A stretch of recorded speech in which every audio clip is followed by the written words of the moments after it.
Assalamualaikum warahmatullahi wabarakatuh. Saya Siti Sarah dari Manajemen 21C. Dari video ini saya akan sedikit menjelaskan materi Completing the Accounting Cycle untuk memenuhi tugas mata kuliah pengantar akuntansi dengan dosen Ibu Heliana SE MAK. Baik, langsung saja simak videonya.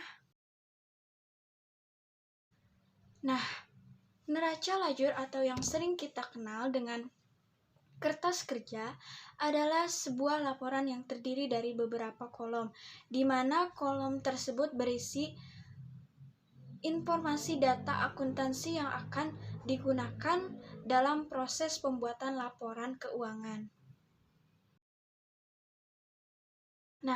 Yang perlu kamu persiapkan melakukan pencatatan neraca lajur ada kala menyiapkan catatan neraca saldo dan jurnal penyesuaian sehingga dapat didapatkan atau diperoleh oleh laporan ikhtisar laba rugi dan neraca. Dalam pembuatan neraca lajur ada beberapa format bisa kita gunakan, di antaranya ada neraca lajur 8 kolom, neraca lajur 10 kolom, neraca lajur 12 kolom, dan terakhir neraca lajur 14 kolom. Dalam tahapan pembuatan neraca lajur, tahapan yang pertama dalam pembuatan neraca lajur pertama harus kita lakukan adalah membuat format dan kolom untuk neraca lajur.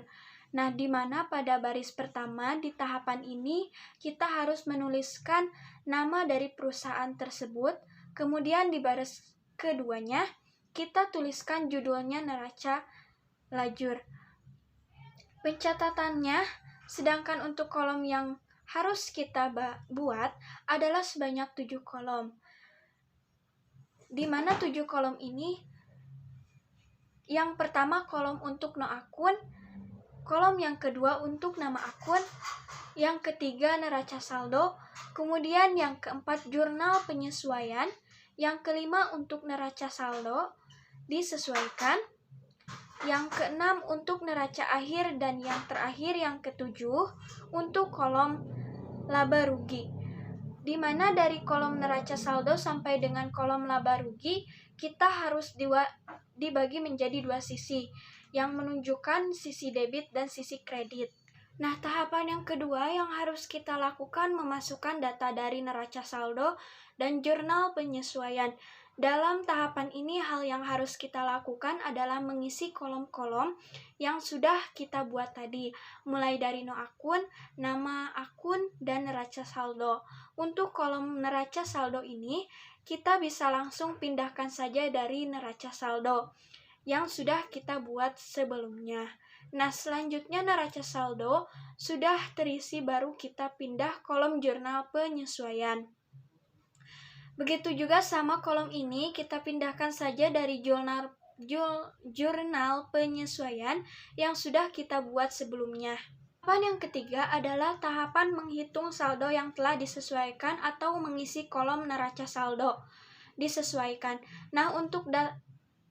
Untuk datanya kita ambil dari kolom neraca saldo dari kolom jurnal penyesuaian. Caranya adalah kita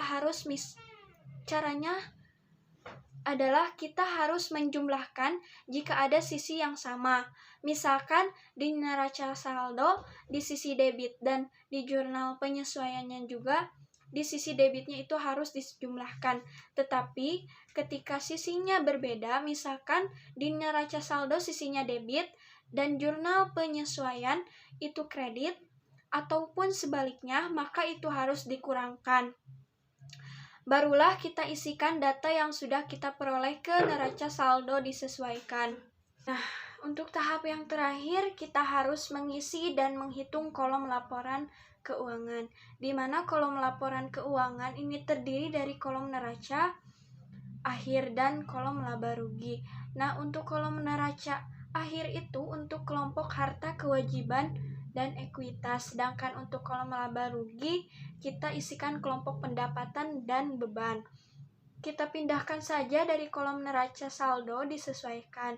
Sekali lagi, untuk neraca akhir itu hanya untuk kelompok harta, kewajiban, dan ekuitas. Sedangkan untuk kolom laba rugi untuk kelompok pendapatan dan beban-beban. Apa itu jurnal penutup?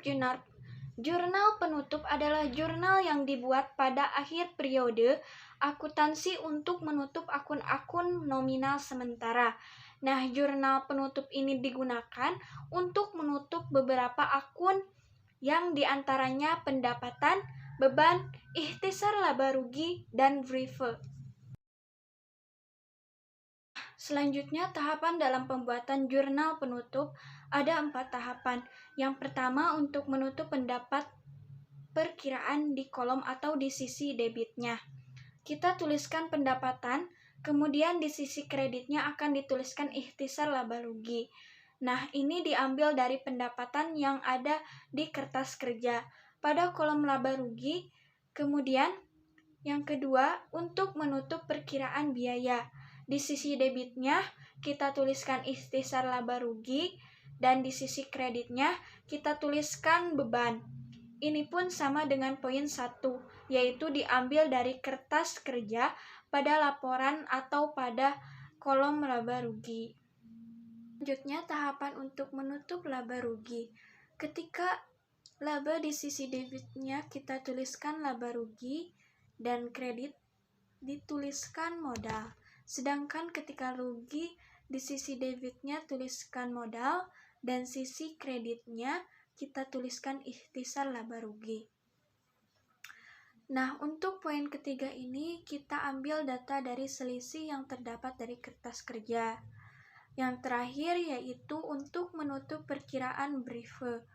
Nah, di sisi debitnya kita tuliskan modal dan di sisi kreditnya kita tuliskan briefing. Apa itu neraca saldo setelah penutup? Neraca saldo setelah penutup adalah neraca saldo yang disesuaikan dan akun buku besar setelah jurnal penutup dicatat. Tujuan menyusun neraca saldo setelah penutup ialah tujuan dibuatnya neraca saldo setelah penutup adalah untuk mengetahui apakah saldo neraca seimbang dan sebagai dasar pembuka untuk tahun berikutnya. Nah, selanjutnya mari kita simak beberapa soal berikut.